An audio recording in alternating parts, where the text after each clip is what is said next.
Conscious decapitation. What does it mean to be aware in the final instant? Imagine the guillotine falling, steel slicing through the last tether that binds the mind to the body. You expect nothingness, silence, eternal dark. But instead, there is sound. There is sight. There is you. Your head, separated from its flesh, does not immediately flicker out like a candle. It lingers. It listens. It knows. Science whispers this horror gently. After decapitation, the human brain may remain conscious for a handful of seconds. A heartbeat, 2, 3. Enough for the severed head to register its own death. Experiments in the French Revolution. Observers swore heads blinked, eyes darting, faces grimacing when called by name. Was that mere reflex, or was it thought? Was it awareness? If even one account is true, then consciousness does not vanish cleanly. It writhes, struggles, claws against annihilation, even after the body is gone. Close your eyes and imagine it. The shock of air rushing against exposed nerves. The impossible heaviness of your head with no spine to hold it. The blur of voices, the muffled cries of the crowd, the sudden silence as you realize the noise is no longer shared by lungs but still received by ears. A prison without walls, only the suffocating weight of your own awareness, trapped in a skull now useless to you. How long do you last? 5 seconds? 10? Or is the mind, in its desperation, capable of stretching a moment into an eternity? This is the paradox. If you are conscious after decapitation, what are you? Are you still a self without a body, or have you become something less, an echo trapped in meat, pure perception without movement? If selfhood is thought, then you remain. If selfhood is action, then you have already ceased. You are alive and dead in the same breath. Philosophy trembles at this contradiction. René Descartes declared, "I think, therefore I am." But in this state, stripped of action, motion, and future, is thought still enough? If you can only scream inside your mind, does that affirm your being, or mock it? Conscious decapitation is not just horror of the flesh, it is horror of the self. It forces us to confront the fragility of identity. You think you are safe in the permanence of thought, but when the body betrays you, when the end arrives, thought itself may become the cage. Now imagine, what if death is not a singular moment, but a slow fading? What if every human who has ever died lingered in the dark between the blade's drop and oblivion, alone, conscious, wordless? The guillotine then becomes a mirror for all endings, not sudden, but stretched, a distorted tunnel where seconds unravel into subjective eternities. It is the nightmare of forever awareness without control. Neuroscience deepens the unease. When blood stops flowing, the brain does not instantly switch off, it struggles, sending frantic bursts of electrical activity. Some studies show a surge of organized brainwaves seconds after cardiac arrest. Is this the final scream of the brain, or a desperate grasp at holding consciousness intact? If the severed head holds such a surge, then decapitation is not clean, it is chaos. A storm of thought as the self drowns in silence. And here lies the recursive trap. If awareness persists after death for even a moment, then death is not absolute. You are not gone when you are gone, you linger. But if you linger, you are aware of ending. And if you are aware of ending, then you have not truly ended. Consciousness becomes a paradox that sustains itself by recognizing its own destruction. Close your eyes. Picture lying in bed tonight. You drift toward sleep, but a voice asks, what if I wake in the instant after death? What if the mind never truly shuts down, only loops endlessly in darkness, waiting for a silence that never comes? You imagine the guillotine not as history, but as metaphor. The blade is time. The blade is decay. One day it falls for you. When it does, do you truly vanish, or do you open your eyes in a place where nothing else remains? Conscious decapitation is not about the guillotine, it is about the terror of being trapped in awareness itself. The body falls, the mouth silences, but the mind, your last refuge, refuses to let go. You are condemned to witness your own extinction. And so, the thought repeats, spirals, consumes itself. If I can think in death, am I still alive? If I am alive, then death has not claimed me. But if death has not claimed me, why do I feel its silence?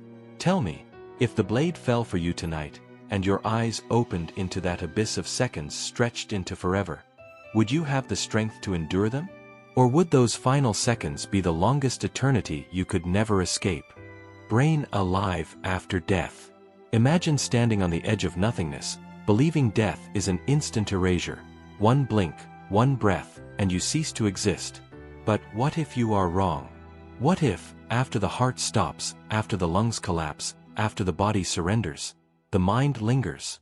The silence you expect is delayed. Time stretches. Thought persists. You are dead, and yet, horrifyingly, you are aware of it. Science has begun whispering what ancient fears have always known. Your brain does not die when your body does.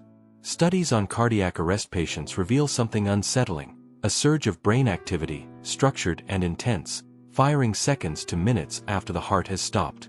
As if, in its final rebellion, the mind refuses oblivion. Imagine your consciousness trapped in the wreckage of a body that can no longer move, speak, or breathe. You are no longer living, but you are not gone. Doctors have recorded moments where patients, clinically dead, later recalled vivid sensations. Bright lights, voices, floating above their bodies, watching surgeons work. Is this a hallucination, or is the brain refusing to fade quietly? Could death itself be a liminal state, neither life nor absence, but something between? A twilight realm of awareness where time does not flow as it once did, where seconds stretch into lifetimes. Here is the terror: if the brain can stay alive for minutes after death, then death is not the clean severance we imagine. Instead, it is an extended awareness locked in a silent prison, unable to scream, unable to escape. A body has ended, but the witness remains. And then comes the spiral. If you are conscious after your body dies, what are you? Are you still human, defined by thought alone?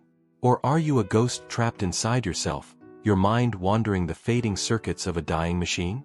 When identity survives the body, are you free? Or are you condemned? Think about the last time you closed your eyes, expecting sleep to come easily. You surrendered control, trusting that consciousness would dissolve into dreams. But death is not sleep. Death is the removal of the possibility of waking. If the brain lingers after death, it cannot even retreat into dreams to escape itself. There is no breath, no heartbeat, no time. There is only you, naked, silent, enduring. Scientists have discovered something even stranger. In some cases, the dying brain becomes hyperactive. Oxygen deprivation can trigger a flood of gamma waves, the same activity we associate with heightened consciousness, intense memory recall, and even profound spiritual experiences. Could this mean that, in death, your life really does flash before your eyes? That your brain forces you to relive everything in an instant, not as a story, but as a suffocating eternity where every choice, every regret, every pain resurfaces all at once? And yet, it goes deeper. Some researchers believe that in those minutes after death, the brain may not just replay life, it may create realities. Simulated worlds born of collapsing neurons, infinite hallucinations stitched together by desperation. What if, right now, this is one of them? What if you already died, and the life you believe you are living is just the final dream of a brain refusing to accept its end? Feel the weight of that thought. What proof do you have that this moment, this breath, this reading is not an echo inside a dying mind? Every sensation could be fiction.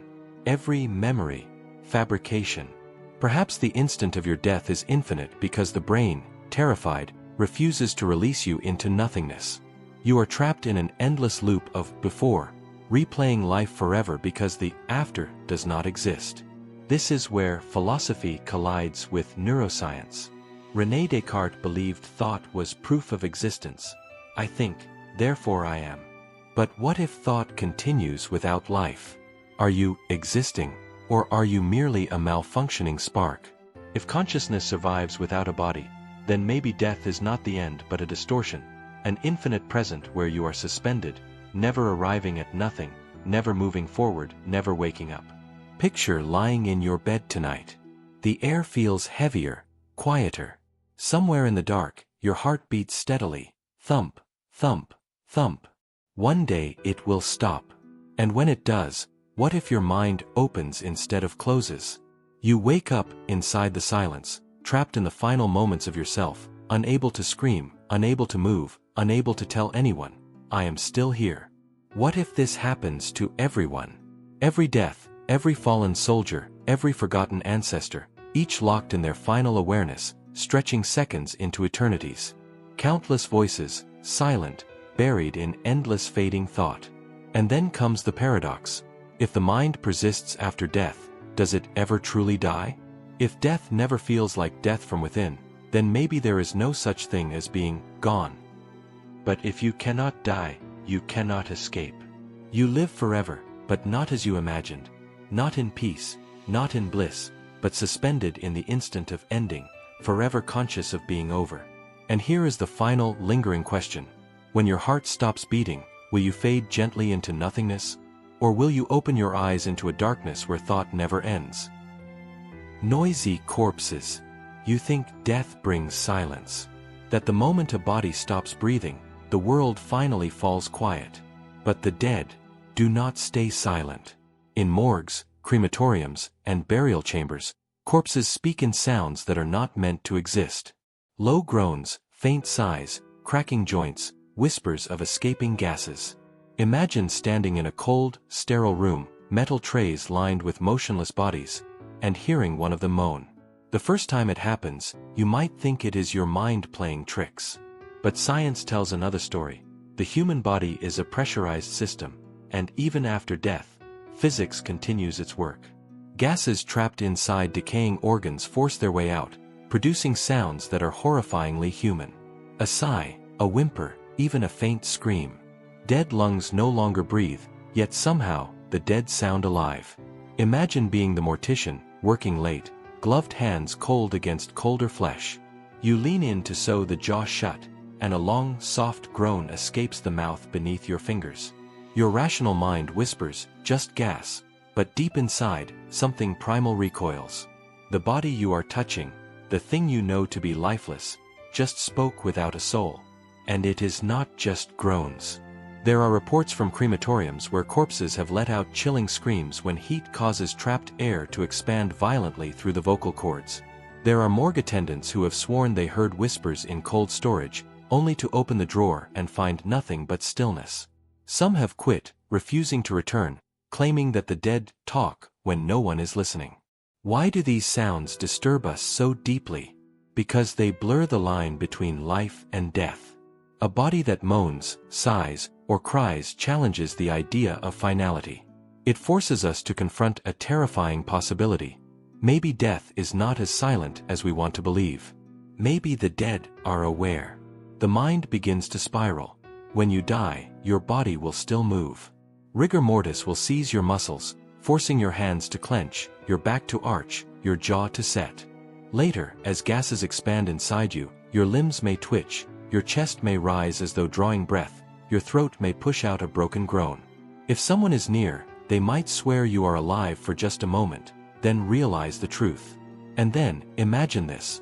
What if, during those noises, the brain is still faintly aware?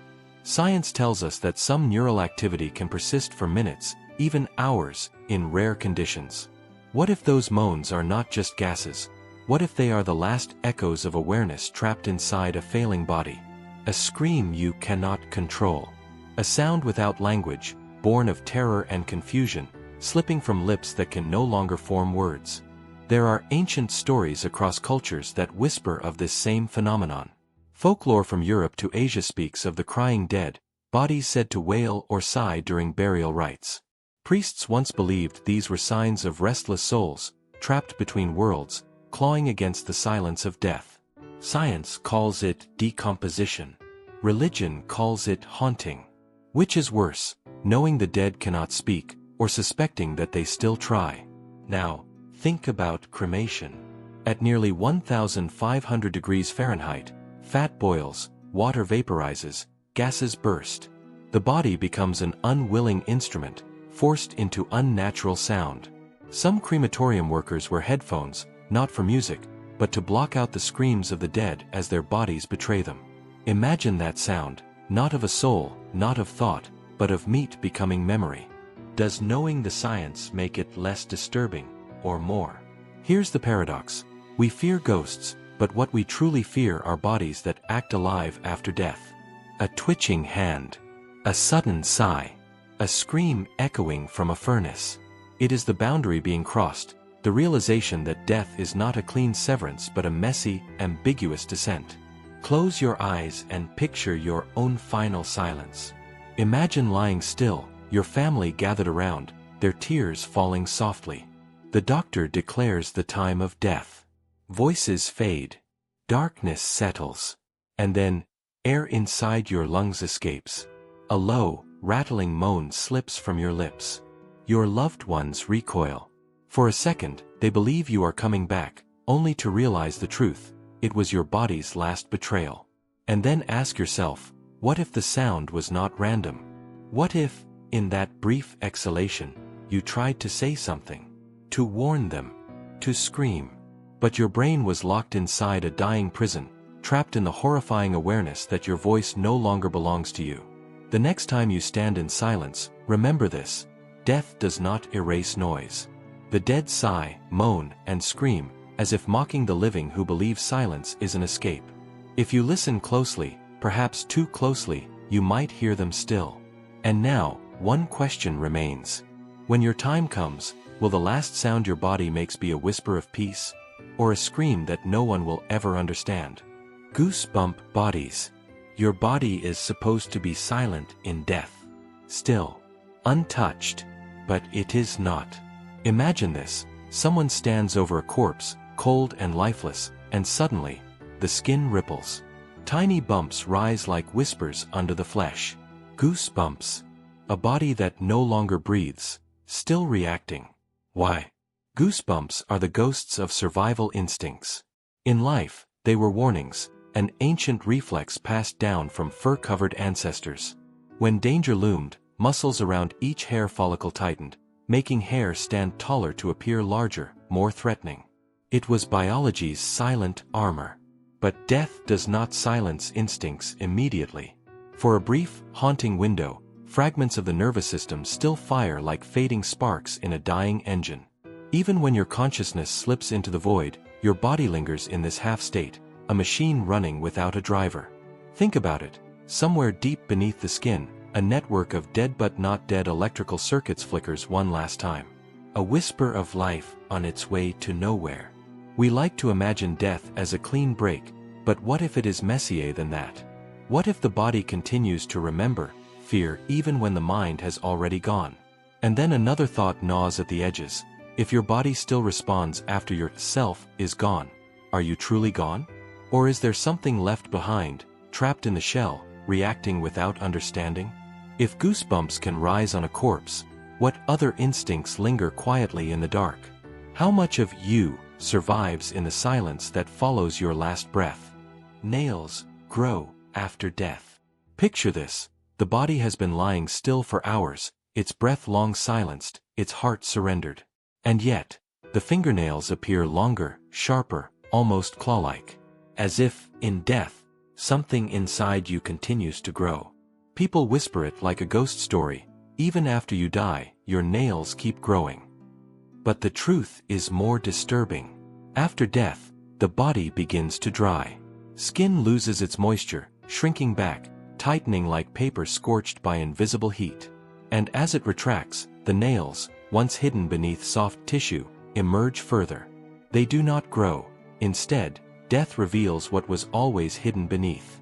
The illusion of growth is the body decaying, folding in on itself, leaving behind something raw and alien. Now imagine the hands of someone you once loved, resting in a coffin. A week passes. The skin tightens more, the flesh caves inward.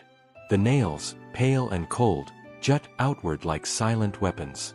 It looks unnatural, almost as though death has sharpened them for something else. And then the deeper thought strikes. If the body does this without life, how much of what we see in death is an illusion? What other quiet transformations happen beneath the coffin lid, far from the living eye? Here is the real horror. The body becomes a stranger long before it turns to dust. If your hands, your face, your very skin become unrecognizable after you are gone, what part of you was ever truly you? More bacteria than cells. Have you ever truly considered what it means to be you?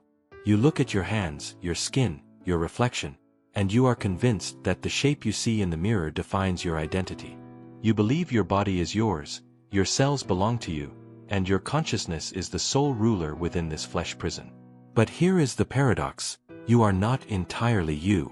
Right now, in this very moment, your body is home to trillions of microorganisms. There are more foreign bacteria living inside and on you than your own human cells. Think about that. By numbers alone, you are not even human. You are a colony, a living, breathing ecosystem made up mostly of things that are not you. Your skin, the barrier you believe separates you from the outside world, is crawling with bacteria. They live in the folds of your fingers, between your eyelashes, and deep inside your pores. Your mouth harbors more than 700 species of bacteria, feasting silently while you speak, eat, or sleep. Right now, your tongue is a battlefield of microbial life fighting for dominance, and you do not even feel it. Inside your gut exists a vast, alien jungle. Trillions of bacterial cells digest your food, regulate your mood, and even control your cravings. Some scientists believe these microbes whisper to your brain through chemical signals, subtly manipulating your thoughts and desires. When you suddenly crave sugar at 2 a.m., is it you deciding? Or is it them, the silent invaders, using your body as their puppet? You call yourself an individual. But if you could zoom in, magnify your skin and blood under a microscope, the illusion shatters. You are not one organism, you are millions. You are them as much as you are you. And yet, there is something darker. When you die, these same bacteria, your silent companions, turn against you. The moment your heart stops, they rise, spreading from your gut to every corner of your body, breaking you down, cell by cell. The organisms that once kept you alive become the agents of your decay. It is as though your body was never truly yours, you were only borrowing it, and the true owners were waiting for the lease to expire. If you think you are in control, consider this. The bacteria in your gut outnumber your human cells almost 1.3 to 1. Without them, you cannot digest food, create essential vitamins, or even survive for long. Some bacteria in your body protect you, while others are one mutation away from killing you. And you have no way of knowing which is which. Every time you shower, every time you wash your hands, every time you scrub your skin raw, you remove millions of bacteria. But within minutes, they return. They always return. You cannot remove them. You cannot escape them. So here is the trap. If more than half of you is not actually you, then who are you? If these foreign organisms shape your mood, cravings, health, and even your personality, where does your consciousness begin, and where does it end? Are you in control, or are you just a host, a fragile shell for something else entirely? And when you finally close your eyes for the last time, when your body falls silent and still, they will feast upon you without hesitation. So I ask you, were you ever truly alive, or were you only ever the bacteria's temporary shelter? Dust equals dead skin. Look around the room you are in right now. The bookshelf, the desk, the floor beneath your feet, even the quiet air floating lazily around you, all coated with a thin, soft layer of dust. You have seen it your entire life, you wipe it away without thinking, and you never truly ask where it comes from. But here is the truth. Most of the dust surrounding you was once a part of someone's body. Your skin is constantly dying. Every single minute, you shed nearly 40,000 dead skin cells into the air around you. Over the course of a single day, that becomes millions. Every time you scratch your arm, change your clothes, or simply breathe, you are leaving microscopic pieces of yourself behind. Look at the sunlight falling through the window, those tiny particles floating like silent stars in the air. Many of them are you. The walls, your bed, your pillow, the floor beneath your feet, they are covered with the remains of your past selves. And not just yours, everybody's. Every room, every house, every public place you have ever walked through is a graveyard of skin cells, millions upon millions of tiny fragments from strangers you will never meet. If that unsettles you, imagine this. The dust you breathe every night as you sleep likely contains particles of other people's dead skin. A stranger's skin, mixed with yours, entering your lungs, becoming part of you, without you ever knowing. You have been inhaling the remains of countless others your entire life. Their cells live inside you, for moments at least, without permission, without awareness.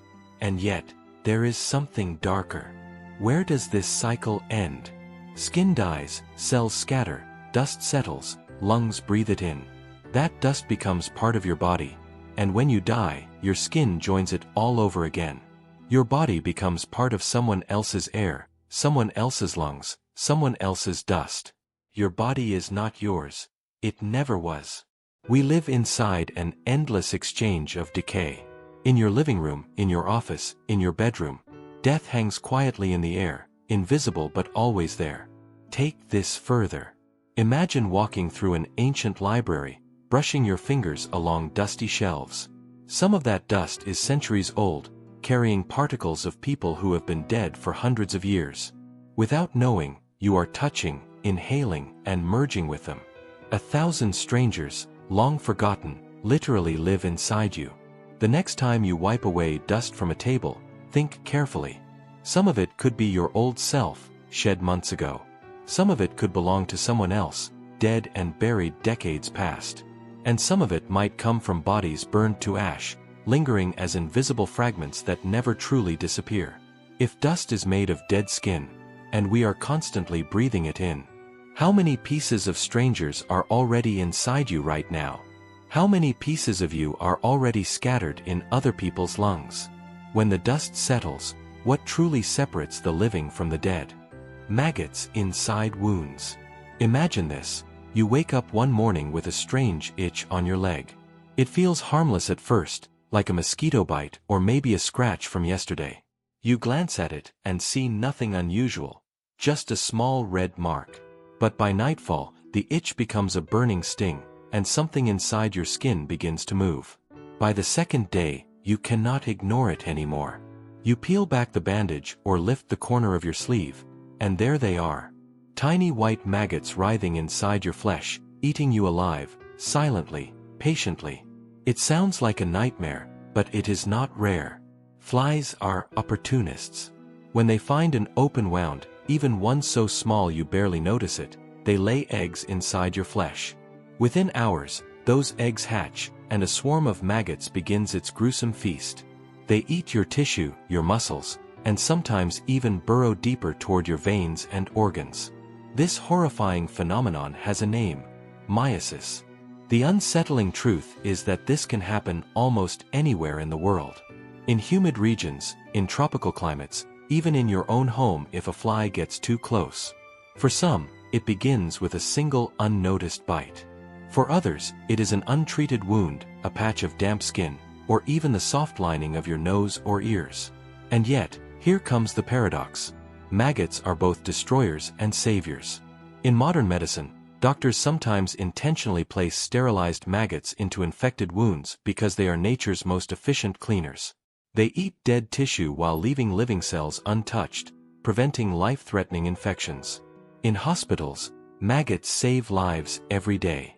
But outside the sterile world of controlled medicine, there is no such safety. Nature does not discriminate. If you are unconscious, weak, or injured and left untreated, flies can turn your living body into an incubator. In severe cases, people wake up to find thousands of maggots inside their wounds, spreading faster than doctors can stop them. Think about this.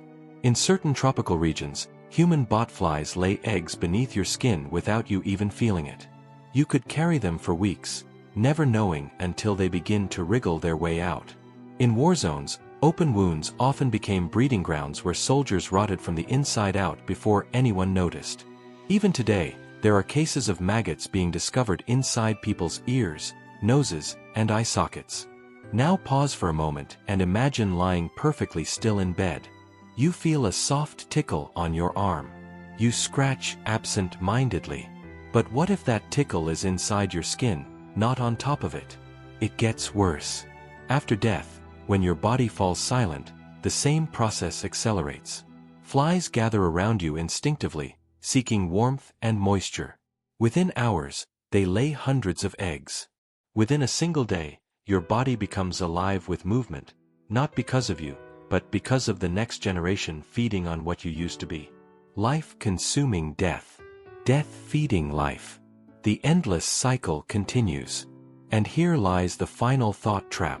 If maggots can live inside us while we are alive, if flies see no difference between the living and the dead, what truly separates survival from decay? When your body becomes a breeding ground for another life, are you still truly you? Sneezes at 100 miles per hour. Close your eyes for a moment and imagine yourself sitting in a crowded room. People are talking, the air feels warm, and someone near you suddenly tilts their head back, opens their mouth, and a violent explosion of air bursts out at over 100 miles per hour. It lasts less than a second, but in that single moment, millions of microscopic droplets are launched into the air, racing outward like invisible bullets. They do not stop where you think they would. They do not politely fall to the ground after a few feet. A single sneeze can spray particles up to 26 feet away, coating surfaces, floating silently in the air, and hanging there for minutes, sometimes even hours. And here is where it gets unsettling. Those droplets are not just air. They are tiny pieces of you, fragments of skin, mucus, saliva, bacteria, and viruses, propelled into the shared world around you. The person sitting next to you breathes them in without knowing. Tiny particles of you enter their lungs. In turn, you inhale microscopic fragments of them. Every time you sneeze, cough, or even breathe, you are merging with the people around you in ways you cannot see and cannot control. Now think about this. In a single sneeze, your body ejects around 100,000 droplets. That means, in crowded rooms, there are invisible storms of biological material constantly passing between strangers. You may already be carrying pieces of hundreds, maybe thousands, of other people inside you, inside your lungs, inside your bloodstream, becoming a part of you without permission. This is not just about germs. It is about identity. When you sneeze, you lose control. The reflex is violent, unstoppable, and utterly indifferent to your will. You cannot hold it back forever. Eventually, your body forces it out. You are reminded, in that single violent moment, that your body does not fully belong to you. Here is another disturbing truth. If you sneeze while driving at high speed, closing your eyes even for half a second, it can blind you to the road ahead. Accidents caused by sneezes happen every single day. If you are sick, one sneeze can infect an entire bus, an office, or even a plane cabin. People you have never met, whose names you will never know, will carry pieces of your illness, all because your body decided to expel something you had no control over. And in rare cases, sneezing has even killed people, rupturing blood vessels, triggering aneurysms, or causing sudden cardiac arrest. And yet, paradoxically, sneezing is also a defense mechanism. It protects you. Without it, your lungs would choke on the microscopic invaders you breathe in every day. Dust, spores, bacteria, viruses. It is violent, yes, but it is also your body's desperate attempt to keep you alive. But this leads us deeper into the thought trap. If every sneeze sends fragments of you into strangers, and you inhale fragments of them in return, where do you end and where does the rest of humanity begin? If tiny pieces of thousands of others already live inside you, how much of you is actually you anymore? And here is the unsettling question you cannot escape. If your identity is built from countless strangers you never met, are you truly an individual? Or just a collection of everyone who ever breathed around you?